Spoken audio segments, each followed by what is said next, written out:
Good morning students, welcome back. Now we start the chapter of revenue. हम जो है आज हमारा नया चैप्टर रेवेन्यू स्टार्ट करने वाले हैं। मुझे एक स्टूडेंट्स की प्रॉब्लम जो है वो बताई थी कि उन्होंने कहा कि मैम आप चैप्टर वाइज नहीं पढ़ा रहे। तो मैंने आपको क्लियर करना है कि चैप्टर वाइज मैं इसलिए नहीं पढ़ा रही बिकॉज सारे स्टूडेंट्स के पास एक ही ईयर का एडिशन अवेलेबल नहीं है।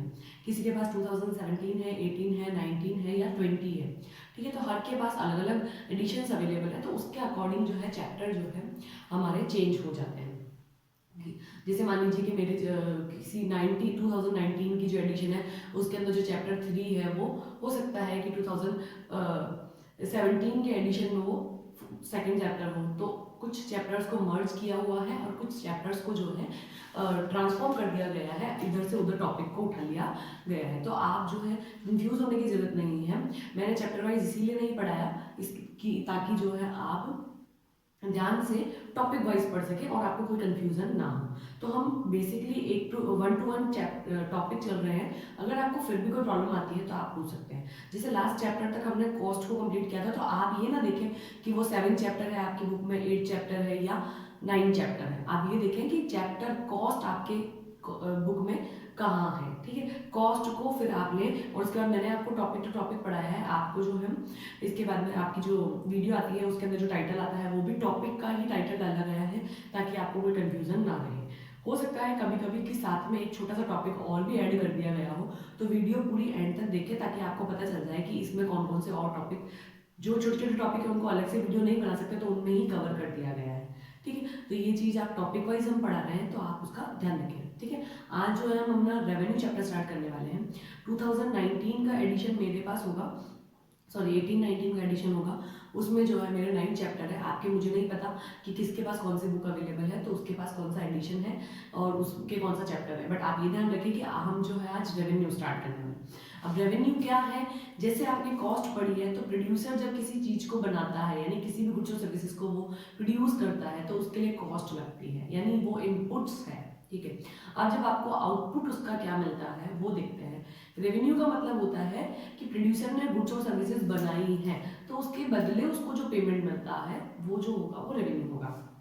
बेसिकली हम ये कह सकते हैं कि गुड्स और सर्विसेज को सेल करने के बाद जो पेमेंट आपको अवेलेबल होता है, यानी sale equals to revenue. Sale जो है जितनी भी बिक जाएगी उसके बाद जो पेमेंट आपके पास आया वो इक्वल्स टू हमेशा रेवेन्यू होता है। ठीक है, तो बेसिकली रेवेन्यू क्या है, the revenue of a firm is its sale receipts, money receipts from the sale of a product है ना। गुड्स और सर्विसेज को यानी आप कोई भी गुड्स और सर्विसेज हो या प्रोडक्ट हो उसको अगर आप सेल करते हैं तो उससे आपको मनी रिसिप्ट्स मिलती है या रेवेन्यू रिसिप्ट्स मिलती है। इसको जो है आप रेवेन्यू कहते हैं। बेसिक मैं आपको एग्जांपल से देने की कोशिश करूंगी। मान लीजिए कि मेरी एक कंपनी है, कंपनी में मैंने 100 करोड़ का माल बनाया है, यानी 100 करोड़ की कॉस्ट लगाकर मैंने गुड्स और सर्विसेज को प्रोड्यूस किया है। ठीक है, जब मेरा प्रोडक्शन हो जाता है तो उसकी एमआरपी वगैरह डिसाइड होने के बाद जो है मान लीजिए मार्केट में उसको मैं सेल करने के लिए दे देती हूँ, रिटेलर्स को दे दिया, होलसेलर्स को मैंने अवेलेबल करवा दी वो सारी चीज़ें। उसके बाद साल के एंड में मैं इसको एक अकाउंटिंग ईयर में मेजर करूंगी और एंड में मेजर करने पे मैंने 100 करोड़ का प्रोडक्शन किया था। अब मुझे रेवेन्यू मान लीजिए कि आप जो है 150 करोड़ रुपए मिलता है, ऐसा होता है। हाँ, 150 करोड़ मान लीजिए आप। 150 करोड़ अगर मुझे रिटर्न मिलता है यानी मेरे जो 100 करोड़ लगाने के बाद 1 साल के बाद मुझे उसका वापस कलेक्शन जब मैं कर रही हूँ यानी उसको सेल करने के बाद जो पेमेंट मुझे मिल रहा है वो हमेशा रेवेन्यू होगा। ठीक है, अब उसमें से क्या होगा कि ना पहले ये निकलते हैं जैसे कॉस्ट, हर चीज़ की कॉस्ट जो आपने बनाई है तो उसकी हर एक चीज़ की कॉस्ट आती है बनने की।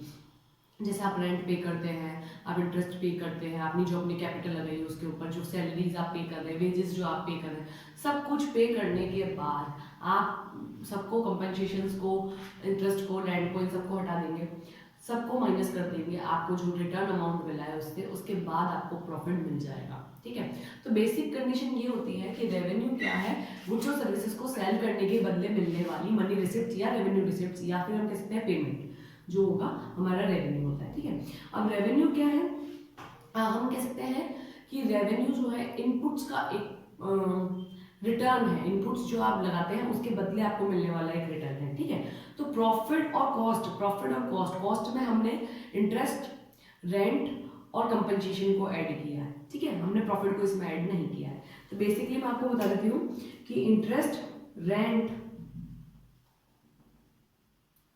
ठीक है, हम जो है वेजेस लगाते हैं तो उसकी जगह हमने कंपनसेशन यूज किया है, कंपनसेशन किया और प्रॉफिट, ये चार चीजें आपको मिली। यहाँ पर जो है इसी के अंदर मैं आपको बताती हूँ सैलरी और वेजेस को हमने इंक्लूड कर दिया है, ठीक है।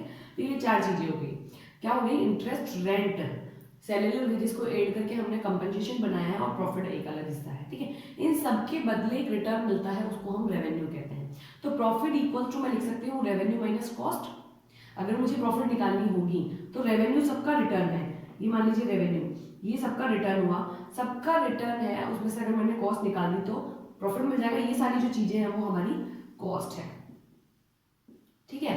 कॉस्ट में से रेवेन्यू को माइनस करने पर या रेवेन्यू में से कॉस्ट को माइनस करने पर मुझे प्रॉफिट मिल जाएगा। अब मान लीजिए कि मुझे रेवेन्यू निकालना है तो रेवेन्यू कॉस्ट और प्रॉफिट को प्लस कर देंगे, मिल जाएगा, ठीक है। इसको हमने इधर लेफ्ट हैंड साइड में पुट किया है और उसको हमने उधर की साइड पुट किया, इसलिए वो प्लस का हो गया, ठीक है। तो ये जो है इस तरीके से आपका रेवेन्यू मिलता है, ठीक है। अब हम जो है सेम जैसे आप कॉस्ट पढ़ते थे एज इट इज यहाँ पर भी 3 टाइप्स हो जाएंगे, जैसे टीआर हो गया और एमआर हो गया, सॉरी, टीआर हो गया, एमआर हो गया और एआर हो गया।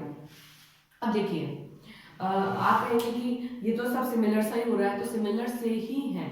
आपने टोटल कॉस्ट पढ़ी थी, आपने कहा था गुड्स और सर्विसेज की पर यूनिट से मिलने, पर यूनिट पर जो खर्च होती है, जो भी कॉस्ट आप पे करते हैं, जो भी खर्च होता है उसको हम टोटल करते हैं तो हमारी कॉस्ट निकल के आती है, ठीक है। यानी गुड्स और सर्विसेज के रिड्यूस होने की स्टार्टिंग से लेकर जब तक वो सेल नहीं हो जाती तब तक जो भी खर्चा आप पे करते हैं वो हमारी कॉस्ट है, ठीक है। यहाँ पर रेवेन्यू हम देखते हैं तो गुड्स और सर्विसेज के बिकने के बाद जो भी पेमेंट आपको मिलता है वो हमारा रेवेन्यू होगा, ठीक है। अब आप कहेंगे कि टोटल रेवेन्यू में इसको कैसे ऐड करेंगे, तो स्टूडेंट्स गुड्स और सर्विसेज एक नहीं होती है, मेरा 1 करोड़ का एक बंडल नहीं है, अलग अलग प्राइसेस होती है गुड्स। मान लीजिए मेरे वो जो कंपनी थी, वो शर्ट की कंपनी थी, 2000 पर यूनिट में सेल करती हूँ मेरी शर्ट की। तो मान लीजिए कि अब आपको कितने यूनिट सेल करनी है, हो सकता है कि साल के एंड में जो है आपका 100 करोड़ का जो आपने प्रोडक्शन किया वो पूरा ना सेल हो, कंपल्सरी नहीं है कि आपका पूरा प्रोडक्शन सेल हो जाएगा। तो आप क्या करेंगे, जो सेल होने वाली चीज है सेल हो गई, जो सेल होने के बाद आपको अमाउंट मिला है उसको हम टीआर कहेंगे। यानी गुड्स और सर्विसेज को सेल करने पर यूनिट से जो भी पेमेंट आपको मिलता है, जब आप उसकी टोटल कर लेते हैं तो आपको टीआर मिलता है, ठीक है। अकाउंटिंग ईयर में ही इसको मेजर किया जाएगा, ठीक है। फिर एमआर क्या होता है, ये स्टूडेंट्स देखिए, एमआर का मतलब हमेशा याद रखें, एडिशनल यूनिट के सेल होने के बाद टोटल में जो भी डिफरेंस आता है वो हमेशा मार्जिनल होता है। ये मैं आपको पहले भी बता चुकी, टोटल का मतलब होता है कि आपकी हर यूनिट से जो भी आपको मिलता है, यानी ये टोटल है, सम टोटल है, ठीक है, हर एक यूनिट्स की। और एडिशनल यूनिट से टोटल में जो डिफरेंस आता है वो हमको हमेशा एमआर बताता है। और एआर क्या होता है, एवरेज होता है। तो टोटल की यूनिट से डिवाइडेशन करने के बाद जो भी आपको मिलता है वो आपका एवरेज रेवेन्यू होगा। तो ये 3 कॉन्सेप्ट्स हैं, इनको मैं आपको नेक्स्ट क्लास में जो है टेबल के थ्रू, डायग्राम के थ्रू और हम कह सकते हैं इनके फॉर्मूला के थ्रू भी बताऊंगी। एक बार आप फॉर्मूला फिर भी यहाँ देख लें, टीआर जो है हमारा किस तरीके से मेजर किया जाता है स्टूडेंट्स, ये आप कह सकते हैं TR equals to sigma MR. यानी आप एडिशनल को एक एक को ऐड कर दे तो आपको टीआर मिल सकता है, या फिर हम ऐसे कह सकते हैं कि टीआर जो है वो हमारी sum total of every unit we get, जो भी हम एवरी यूनिट से जो भी हम लेते हैं वो हमारा जो है टीआर होगा। अगर मैं आपको एमआर का फॉर्मूला बताऊं तो मैंने आपको आपके 2 फॉर्मूले बताए हैं। हम ये कह सकते हैं कि delta TR upon delta Q additional differences है, या फिर हम ऐसे कह सकते हैं कि TR N minus TR N minus 1।